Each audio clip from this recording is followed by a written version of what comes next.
অন্য নবীদের মেরাজ হলো পরীক্ষা, আমার নবীর মেরাজ হলো পুরস্কার। আদম নবীর মেরাজ আরাফার ময়দানে পরীক্ষা, ইউনুস নবীর মেরাজ মাছের পেটে মালিকের সাথে গভীর সম্পর্ক, মর্যাদা বাড়তেছে, ধৈর্যের পরীক্ষা চলতেছে। আল্লাহ পাক মেরাজ করালেন। মুসা নবীর মেরাজ তুর পর্বতে পরীক্ষা, ইব্রাহিম নবীর মেরাজ আগুনের মধ্যে ফালাইয়া পরীক্ষা, ইসমাইল নবীর মেরাজ সূর্যের নিচে পরীক্ষা। যত পরীক্ষা ততই মর্যাদা বাড়ে। আর আমার নবীর পরীক্ষা না, আমার নবীর মেরাজ হলো পুরস্কার। পরীক্ষা ছাড়া তো পুরস্কার হয় না। ওই নবীরে আল্লাহ পুরস্কার দিতে নিতেছেন, পরীক্ষা কই? পরীক্ষা ছাড়া কেমনে পুরস্কার পায়? বলে সব নবীদের থেকে আমার নবীর পরীক্ষা মারাত্মক। বলে কেমন? দুনিয়াতে আল্লাহ এমন সমাজে পাঠাইলেন যেই সমাজের মানুষ পৃথিবীর দুর্নীতিবাজ, লম্পট, চরিত্রহীন, এত বড় খারাপ, মক্কার মানুষের মতো কোথাও ছিল না। এমন জায়গায় পবিত্র নবীজিরে পাঠাইলেন। এক নম্বরের পরীক্ষা, দুনিয়াতে আসিয়া বাবার চেহারা দেখতে পারেন নাই, আর এক কঠিন পরীক্ষা। 6 বছরে মা হারা, আর এক কঠিন পরীক্ষা। 8 বছরে দাদাও হারাইলেন, নবীর আর এক কঠিন পরীক্ষা। কেউ ডানে বামে আপন নাই, সবাই নবীরে মারার জন্য রেডি। নবীরে পথে পথে কাটা দেয়, বাড়ি ঘেরাও করে মারার জন্য। দুনিয়াতে নবীর ছায়া ছিল আসবাব, দারুল আসবাব হিসাবে দুইটা। এক ছায়া চাচা আবু তালিব, আর এক ছায়া খাদিজা রাদিয়াল্লাহু আনহা। দুজন চলে গেলেন একই টাইমে, কাছাকাছি। দুজন বিদায়, নবীর কঠিন পরীক্ষা। ওদিকে একদিন আর দুদিন না। আম্মা জান আয়েশা বলেন, কেমন মায়ার নবী আমার, যেই নবীর চেহারা দিয়ে তাকাইলে 7 দিনের ক্ষুধা থাকে না। কেমন নবী, যার ঘাম থেকে মিশকের ঘ্রাণ। আম্মা জান আয়েশা বলেন, আমি নবীর ঘাম বোতলে ভরে ভরে রাখতাম। বড় বড় অনুষ্ঠানে আমরা আতর হিসাবে ব্যবহার করতাম। কেমন মায়ার নবী, মশা পড়া হারাম, নবীর শরীরে মাছি পড়া হারাম, নবীর শরীরে কেউ আঘাত দেয় না। রাস্তা দিয়ে নবী চলেন, সূর্যের গরম নবীরে যেন কষ্ট না দেয়। একটা মেঘের খণ্ড নবীরে ছায়া দেয়, নবী যেখানে যায় মেঘের খণ্ড সেখানে যায়। সূর্যের গরম যেন নবীর কষ্ট না হয়।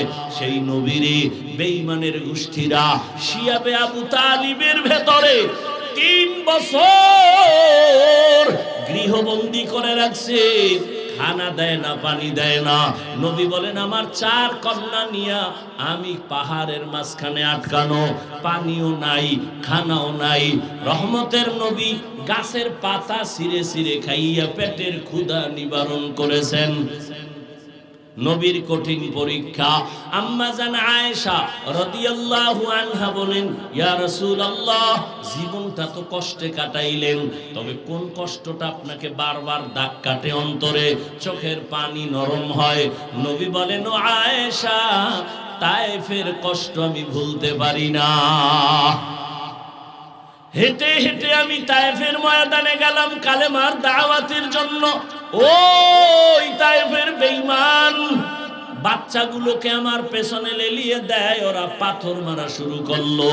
এমন ভাবে পাথর মারতেছে বৃষ্টির মতো, রক্ত পড়িয়া জুতা আটকায়া গেছে। আমি কাঁদতেছি। আবার একদল বাচ্চারা লাফায় আর হাসে আর আমারে গালি দেয়। এইভাবে যাচ্ছে। আল্লাহ বেজার হয়ে জিব্রাইল পাঠায় দিলেন, তায়েফের জমিনটা উল্টায় দাও। আমি রহমতের নবী বেজার হই নাই।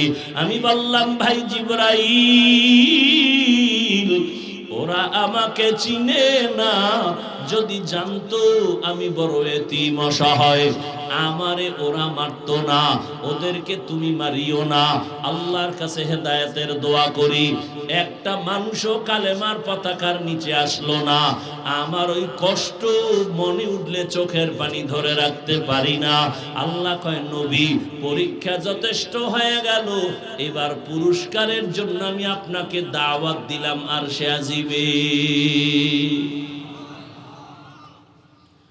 আল্লাহ তাআলা বলেন, সুবহান, পবিত্র আমার আল্লাহ, আল্লাহ তো সব সময় পবিত্র, আবার কেন পবিত্র বললেন?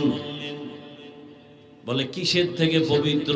বলে মানুষের দুর্বলতা থেকে।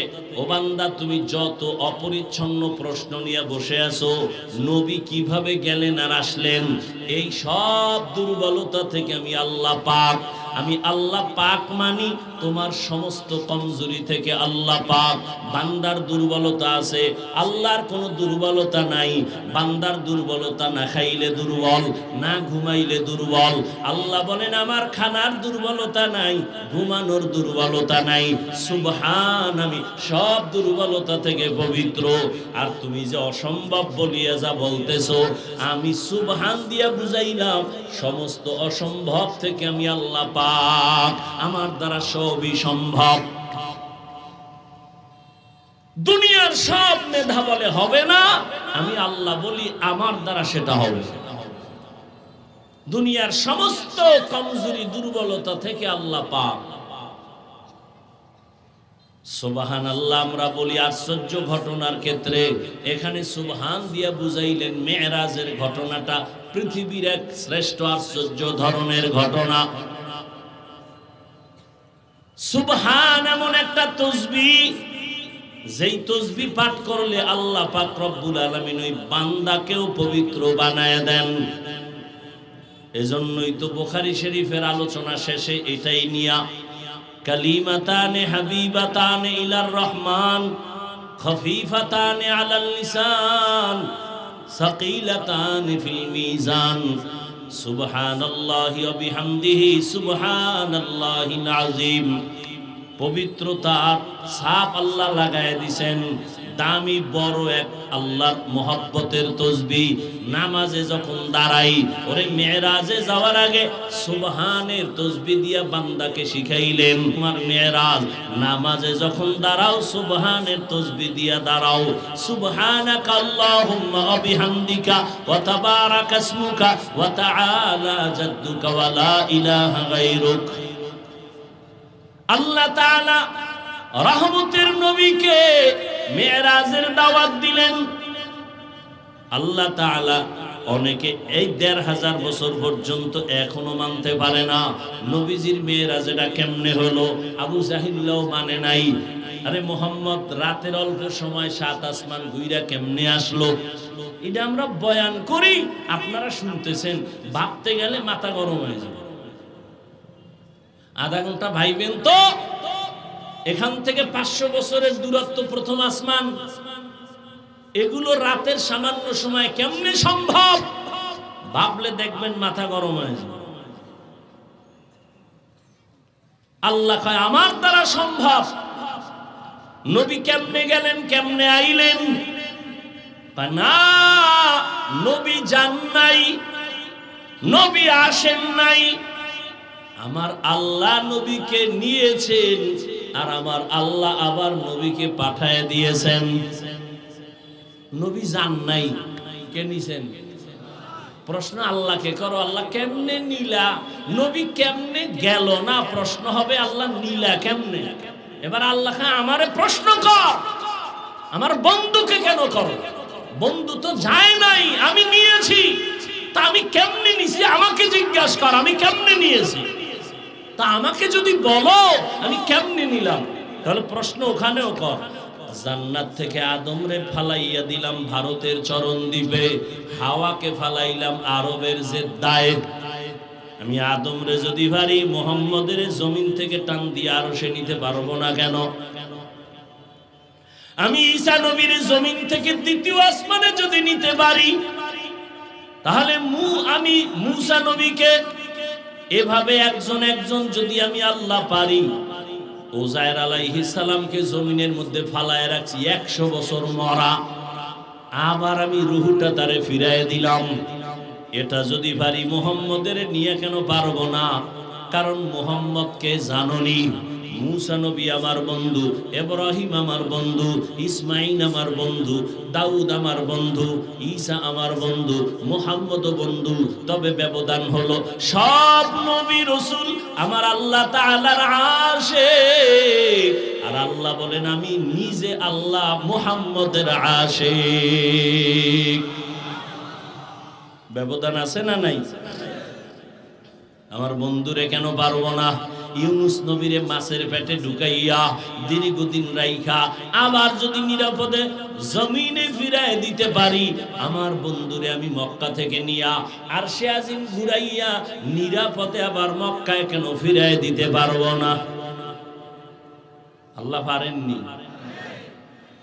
তুমি পারবা না, আল্লাহ পারবেন। মানুষও পারে। কেমনে পারে? মানুষ যখন হজে যাইতো, বুড়ারা মুরব্বীরা 50 বছর আগে এদেশের মানুষ যখন হজে যাইতো, জানা থাকলে বলেন কেমনে যাইতো? কেমনে যাইতো? জাহাজে যাইতো, পানিতে 2.5 মাস লাগতো, 3 মাস লাগতো।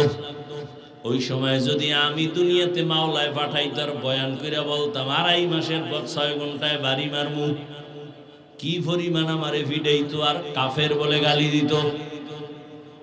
ওরা বলতো তুই 30টা কোরআন মাথায় লইয়া কসম খাইলো মানবো না, প্রয়োজনে বেঈমান হয়ে যাব, তারপরও মানবো না যে 2.5 মাসের পথ কেমনে 6 ঘন্টায় যায়।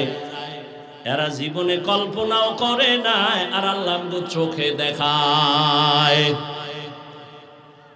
দেখায় না? জানি না দেখতে পারবো কিনা যে 6 ঘন্টার পথ মানুষ 2-2.5 ঘন্টায় চলে যাবে। পারে না? পারে না? এটা মানুষ মেধা দিয়ে করছে না? মানুষ যদি পারে, আল্লাহ পারবে না? বিলকিসের সিংহাসন সুলাইমান নবীর চোখের সামনে জিনে পারে নাই, মানুষ পেরেছে চোখের পলকে। তো কোরআনের আয়াত, মানুষ যদি পারে আল্লাহ কেন পারবেন না? আল্লাহ সবই পারবেন। বিশ্বাস করলে মুমিন, অবিশ্বাস করলে বেঈমান। রহমতের নবীর মেরাজ রাতের বেলা হয়েছে, দিনে নয়। কেন? বন্ধুর সাথে বন্ধুর আলাপনটা রাতেই ভালো, মহব্বতের মজা হয়, দিনের বেলা হয় না। এটা একটা হালকা জবাব। আসল জবাব হলো মুমিনের ঈমানটারে মজবুত করেছেন। দেইখা বিশ্বাস করা, না দেইখা বিশ্বাস করা, আসমান জমিন ব্যবধান। দিনের বেলা মেরাজ করলে দেখতো আর মানতো হবে না, না দেইখা মানার নাম মুমিন। জান্নাত দেখি নাই মানি, পাক্কা মুমিন। জাহান্নাম দেখি নাই মেনে নিয়েছি, পাক্কা মুমিন। আল্লাহকে দেখি নাই মেনে নিয়েছি, পাক্কা মুমিন। মেরাজ দেখি নাই মেনে নিয়েছি, পরিপূর্ণ মুমিন। না দেইখা বিশ্বাস করা, এটা মজবুত ঈমানের পরিচয়। আর একদল এখনো 1500 বছর হইছে, বহু বেঈমান নাস্তিক এখনো রসুলের মেরাজ মানে না। এখনো